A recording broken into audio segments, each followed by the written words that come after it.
All right. Hey, hey. Lots of people jumping in.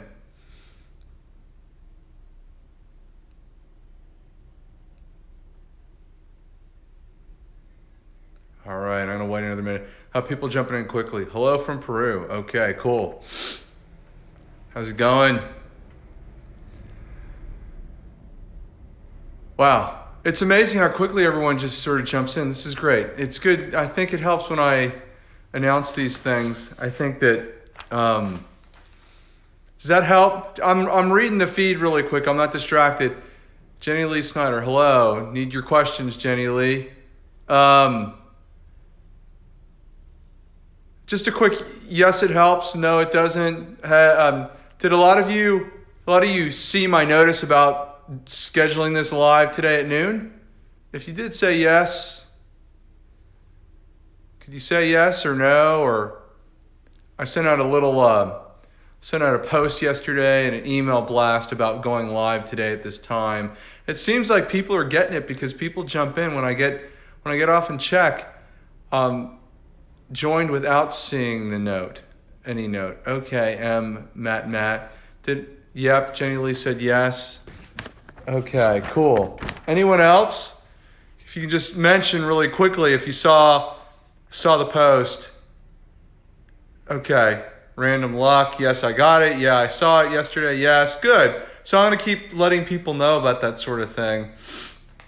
I think that if I keep doing these, which I mean, I'm not, I mean, I'm okay with doing them. It seems like the feedback's been great. Um, I get comments, I get emails from people afterwards saying thank you, and so that's great. I'm glad I'm able to help. This is well. I mentioned things I got going on. Got a notification you went live. Oh, okay. Well, I got so excited. Great art by Savon. All right. So here's the deal. I'll try and keep it kind of short today. They seem to go kind of longer than expected because of all the questions that come up. And anyway, I did get some questions ahead of time, which was great. It gave me a chance to review those, and that always helps. And what else can I tell you? Okay, well, I've got a few things like I did last week to go through, um, and then we'll see how it goes. Okay, sound good? All right. First, the first thing I want to mention is that with all this extra time, I have been doing more private critiques, and I've mentioned that in previous posts. So, if you're interested in individual critiques, send me an email. I'll send you some details. You can hire me by the hour for that, and I've been stacking up some hours with several artists, which is great, and I am happy to talk to you about that if you send me an email. You want to find out more. And that's the first thing I want to mention. The second thing I want to mention is I want to show you all another new, well, it's not new, but it's new to the shop, a work on paper that, hold on, let me do this.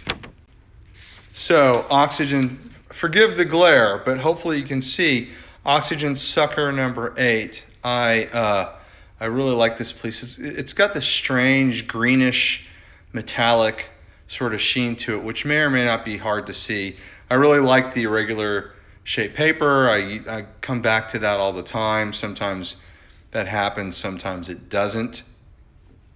And this one is in the shop on my site, so you can grab it there.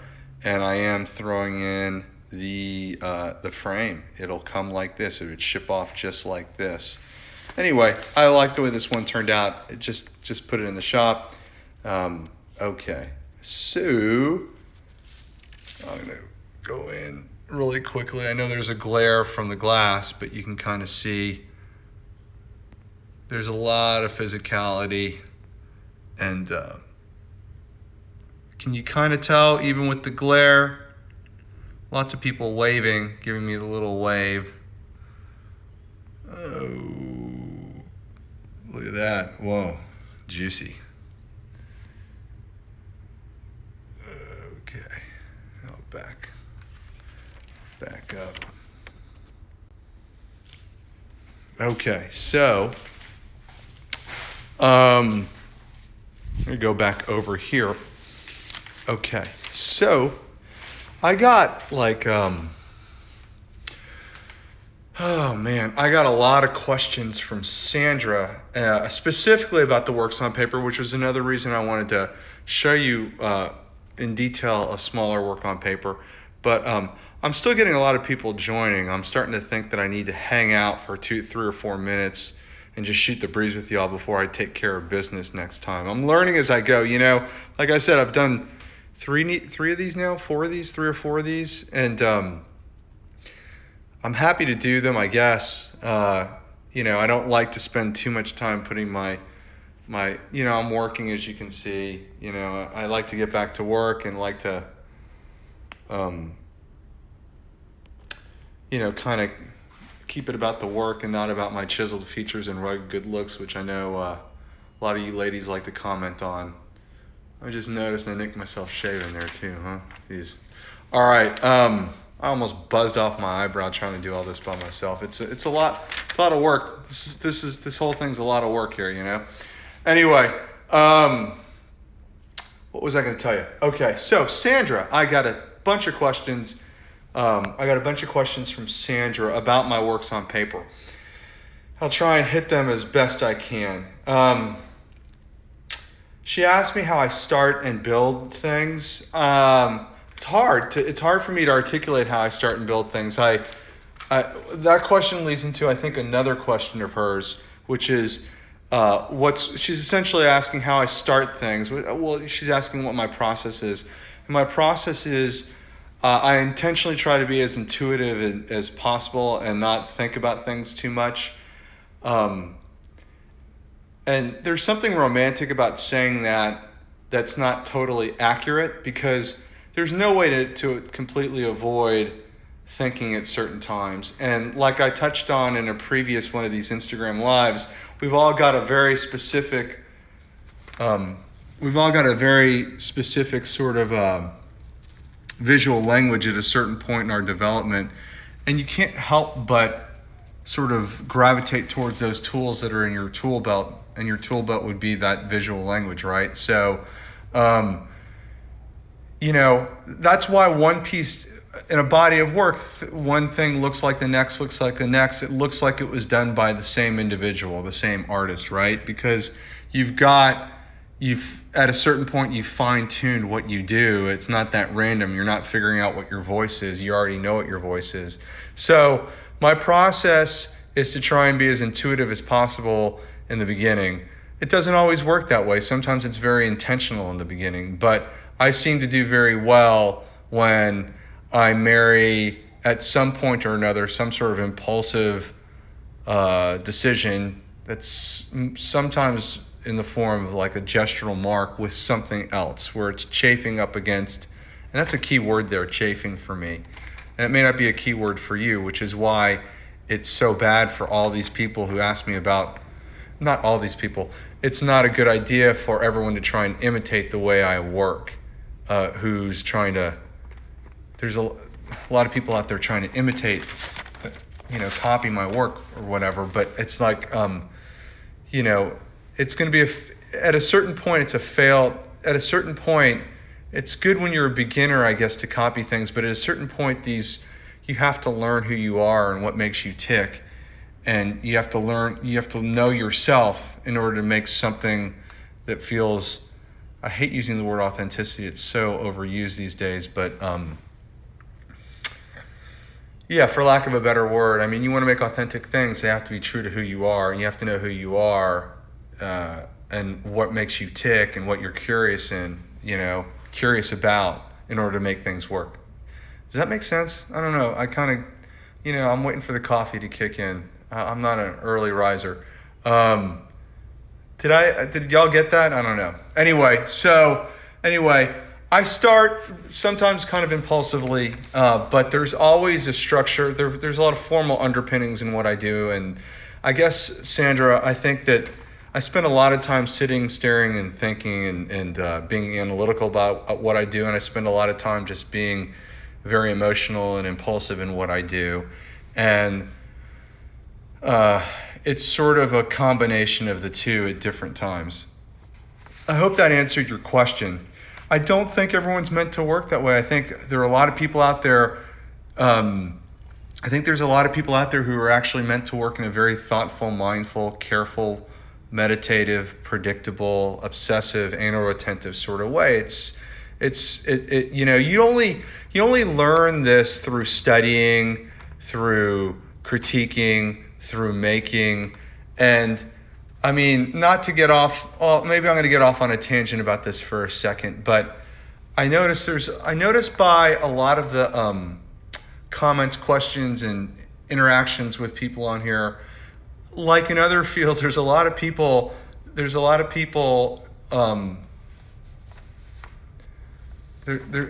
got distracted by a couple of comments. Sorry, but there's a lot of people on here who, what am I trying to say? They're looking for a magic bullet. They're looking for a quick fix. They're looking for some sort of quick solution.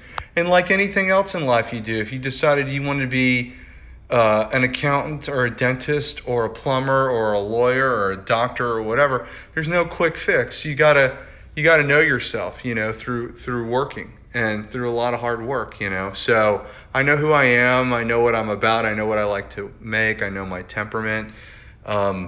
These are sorts of things that some of you need to learn about through making.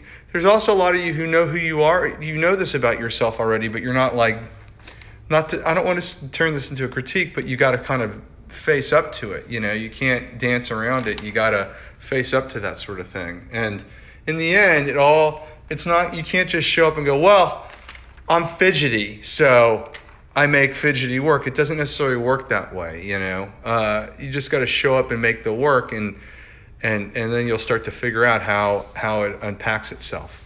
Okay, so anyway, I did get off on a thing. Sandra asked a lot of questions. Sandra asked me what materials I use. Sandra, look them up on my website. They're all there. I list those. I list them in my posts. I list them on my website. Is there a concept before I start, or do I work intuitively? I just sort of touched on that. I try and work as intuitively as possible. That's the short answer. I gravitate towards certain color palettes. I haven't really spent a lot of time analyzing that. I talked a little bit about it in previous posts, and I've talked a lot about that in interviews that are on the press page of my website of why I use the colors that I use. You can dig into that. But I do find that in recent years, I find myself coming up earlier in the process with color combinations that I'm interested in working with, which is kind of strange, but that's how it's been the last few years. It wasn't always like that earlier on. And maybe, I'm thinking out loud here, but maybe that part of the reason that that's happening is because my work has generally, over the last 5 or 7 years, gotten a little bit more distilled and elemental and still very aggressive, and it has an explosive quality, but less, but everything's a little less visually noisy. So in a way, you sort of pare back a little bit, and maybe that's why I'm focusing on color, at least earlier on. Again, these aren't necessarily things that I'm thinking about all the time. They're things I'm reflecting on in hindsight, which is probably how I figure out a lot of things about what I'm doing. Maybe that's not just in the studio, but maybe in life, huh? Anyway, Sandra's next question. Am I varnishing my work? No, I'm not. I think varnishing my works on paper would look really weird. There's a lot of gloss incorporated into the work sometimes, but there's definitely not like a varnish covering everything. I went through a weird point many years ago where I did varnish my paintings with a matte varnish. Was it a matte varnish? Anyway, it felt awkward. I took a lot of grief about it from fellow artists who I respect, and I stopped doing that. Now, a little inside scoop, I might be, it's not a done deal, but I might be putting a new big painting at Bush Intercontinental Airport in Houston, Texas. and they would request. I wouldn't normally do this, but they would request a varnishing a varnishing of that particular big painting with a special varnish that's probably Liquitex or something I can get at the art supply store, but something with a UV coating in it. So because there's a lot of windows in an airport with a lot of sunlight. So I'll talk more. I probably shouldn't have even mentioned that. That was very premature.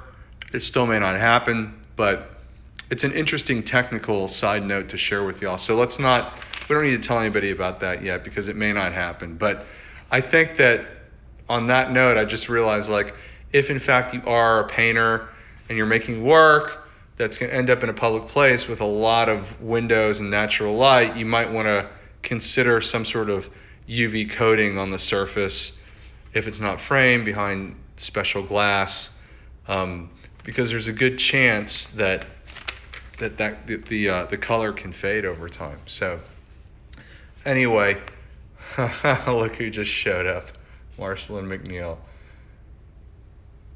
And I'm going to come back to her question. Okay, so Sandra also asked, do I work on one at a time or several? I normally work on several. This isn't a foolproof plan. I normally have several small works on paper going at any given time while I'm working on bigger paintings, and I'm going back and forth between small things and large things. Every now and then I get a little too hooked in on one particular piece I'm working on, usually a large piece, and everything else sort of falls by the wayside. But I generally have better results when I've got 3 or 4 different things to work on, and a lot of times the color palette, the colors I'm mixing up will end up in the small things and large things just for efficiency's sake. But I've benefited greatly from having small things going while I'm working on big things. And I'll tell you, this is a little insider tip for many of you, not all of you, but many of you. One of the great things about that is generally for most people, you can finish smaller scale works on paper and drawings, much like in a sketchbook, quickly, while larger things might take more time. And so you end up stacking up little wins on a daily basis while you're battling through larger things. At least that's been my experience. This is not foolproof. Everyone's different. But it makes sense for a lot of artists. Much like it makes sense much like I know very few artists who can work it all out in their head and then just execute a few days in the studio and then go back to working it all out in their head. Most artists I know have to be working all the time and actually making things. So, and again, there's always exceptions to these statements, these observations, but they're pretty foolproof with most of the people I've met and talked to. Anyway, that's kind of the main thing. I've kept it pretty short and sweet so far, huh? Usually these things are going 30, 45 minutes. So that's, I'm just looking for different light, and trying to avoid showing you, I don't want to show y'all, I don't want y'all to see unfinished things. So that's kind of it. What I'll do now is, because I'm feeling it, I will take some of these questions that have come up off the feed, and the art is decorative. What do you think? I don't know what you're talking about. Livkin Studio. I don't necessarily think my stuff's decorative. That used to be a bad word when I was in art school. Thank you. Your art by Zavon. Your work is amazing. How do you get the eyes to see your own work? I don't understand that question. Marcelyn McNeil, can you talk about how your daily small works influence your larger paintings? I think the small things influence the little things, and the little things influence the big things. Sorry, let me start again. The small things influence the big things, and the big things influence the small things. The thing about the small things is, for me, I stopped carrying a sketchbook around, which I'm not necessarily proud of. I think there's no losing if you're drawing all the time and you're keeping a sketchbook. I just got out of the habit of doing it, and I found myself using these small works on paper while they're all finished and resolved individual works. I found that that become kind of my drawing practice and sort of my sketchbook practice, if you will, in the sense that I was making a lot of them. And I guess what they do, I know this is going to sound sort of like an academic answer, but I guess what they do is they allow you to work out ideas quickly at a smaller scale and almost more spontaneously sometimes.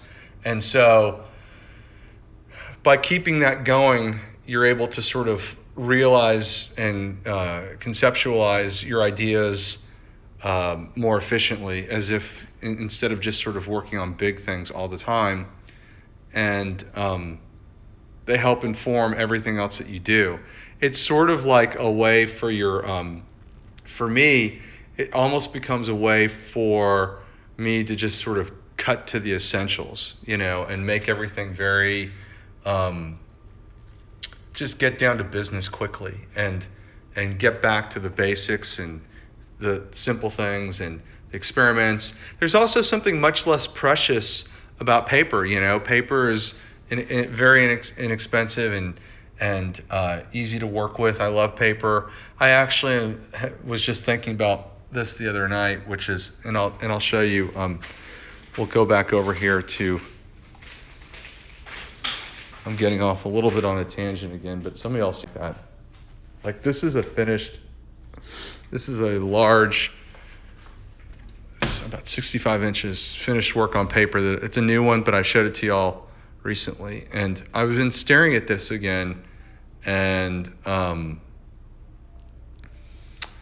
I like working with paper it's more than just a drawing material, but I like working with it. I like the physicality of it. I like the ease of working with it. And I think that that's something that I'm reinvestigating again. I've obviously done that over the years. But anyway, the blah, blah, blahs. I think the little ones are a way to work out ideas quickly. Paper is about as, inexpensive and easy as it gets. And so there aren't a lot of hangups with paper, people, and I don't really get hung up with any of my materials, but you got to work fearlessly. But nonetheless, with paper, it's always that line is always in my head. It's just paper, and if it doesn't work, it doesn't work. It's just a drawing, it's just a sketch, it's just a whatever. So I think you can work things out quickly by keeping that happen. Anyway, okay. I hope that answered the question. I'm rambling. Thank you.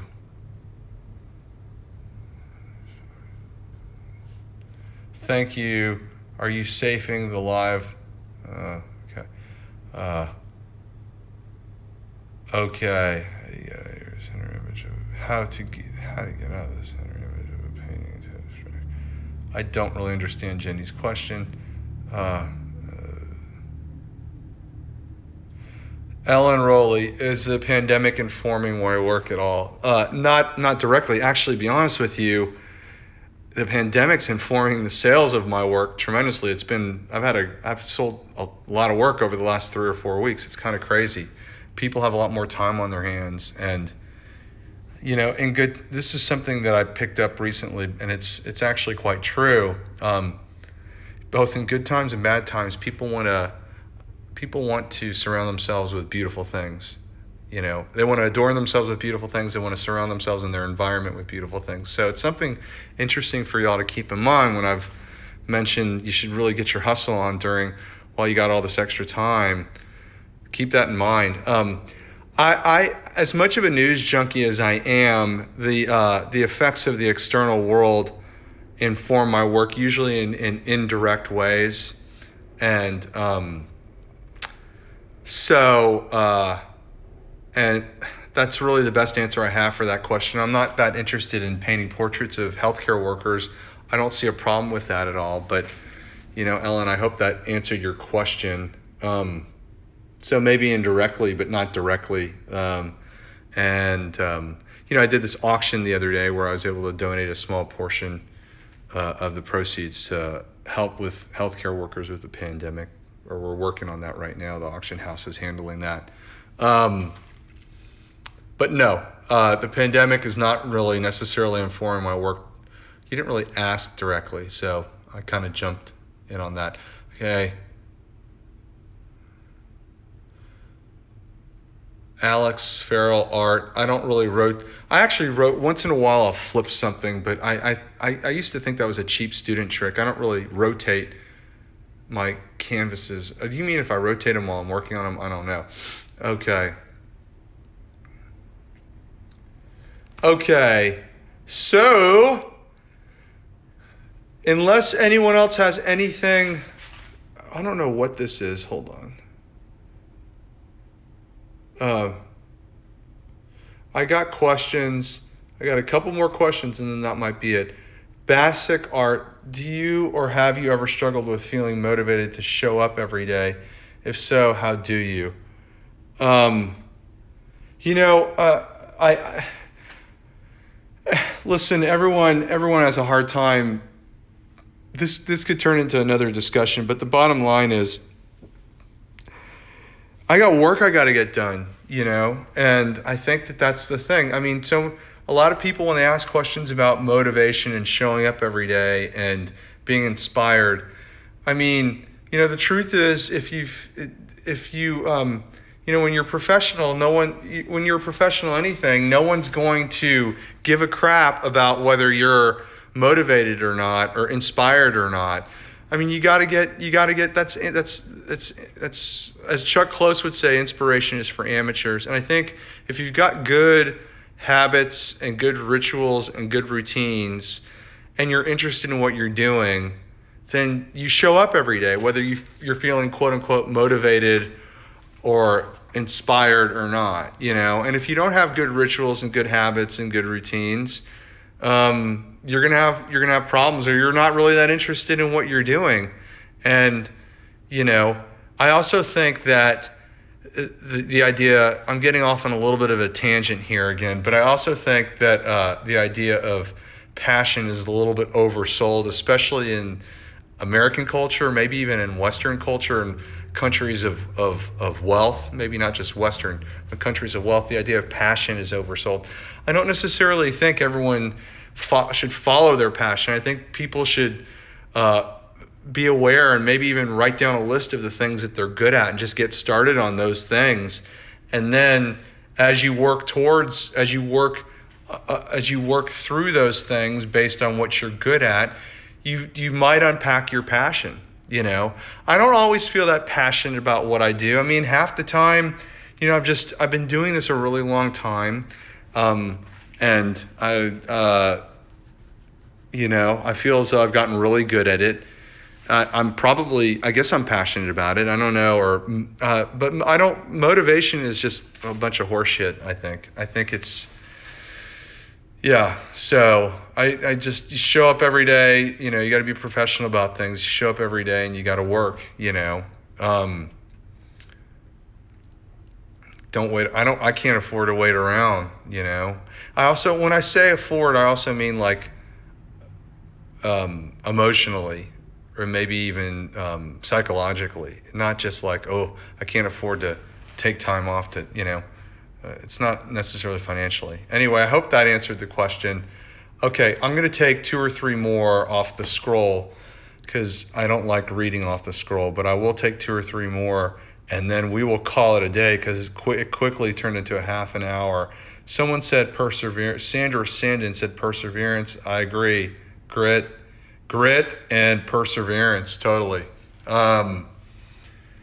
Not motivation, not inspiration, grit and perseverance. And, like I've said before, no matter what you're doing, I mean, how bad do you want it? I think I am going to say one other thing, and I probably, might be a recurring commentary on various podcasts or Instagram lives or whatever. I think a lot of people are comfortable. I think a lot of people are complacent. I think a lot of people do what their parents told them to do. I think it's pretty easy to get into those situations and those ruts. And no matter what, I think that the people who are willing to be uncomfortable and put themselves in a state of discomfort are the ones who accomplish the most. And I don't think any of that necessarily is always about motivation. And sometimes and sometimes it's a matter of like being well, maybe it's being a matter of being motivated by fear or getting out of your own way, which is the biggest problem for a lot of people. It's not anything holding you back, it's your head, it's your brain, it's you holding you back. So, you got to get clear about what you're doing and what you want. Okay, sorry, I got off on another tangent again. I think some of y'all like that though. I think you like it when I just sort of stream of conscious ramble. My intention is to be on and off here pretty quickly with some specific things that I've written down. It seems to just sort of meander. Okay. Do you have rituals to warm up before you painting, or are you just going for it? Sandra, I do what I said. I mean, when you say rituals, do you mean am I burning incense and hitting a gong and putting on a chant? No, I just sort of get to work. Do you Sins Digital asks me, do you think having the same visual style for years will become boring for fans? I don't really think about that. I'm not worried about what the fans think. I'm worried about making what interests me. And if they like it, great. And if they don't, they don't. And me personally, I don't want to make the same thing over and over again. And I don't. So I kind of keep moving forward. And I'm fortunate that a lot of people have been supportive. Fans. I don't really use the term fans, but yeah, I guess fans could be used. Anyway, people are supportive. Okay. That might be it.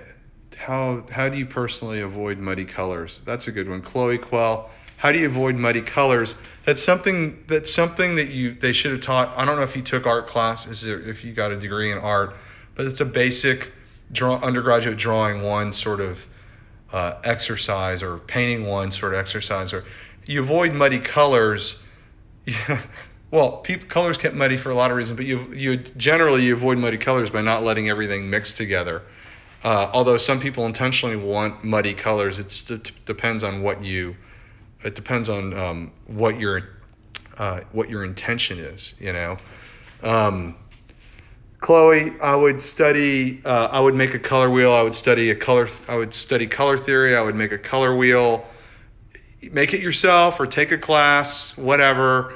The Joseph Albers book about color is highly recommended. Everyone seems to have a copy. It seems to be pretty ubiquitous throughout art schools too. And Chloe, I have a hard time moving away from the painting to let things dry. Well, I don't know what to tell you, Chloe. Work on something else while you're waiting for it to dry. Keep more than one thing going. It sounds like you're trying to, I don't want this to sound the wrong way. It sounds like you're a beginner, but you're trying to sort of teach yourself, which can be very challenging for a lot of people. DGO Hernandez 20, cute hairstyle. Well, thank you. I get a little self-conscious that you're going to get a blinding glare coming off my head during these Instagram lives, but sometimes I think the information is more important than the glare, and we just have to suck it up and deal with it. Okay. If anyone has any questions about anything, shoot me an email. We're coming in at like 40 minutes here, so I'm going to get off because I feel like I talk too much. And that will be it. If you want to talk to me about, just to wrap up, if you want to talk to me about individual critiques, shoot me an email. I'll send you that information. And the work I showed earlier is in the shopping cart page of my website, which is howardsherman.com. Just click on shop. And just shoot me a line if you have any other questions or comments. And I will talk to you soon. All right, bye-bye.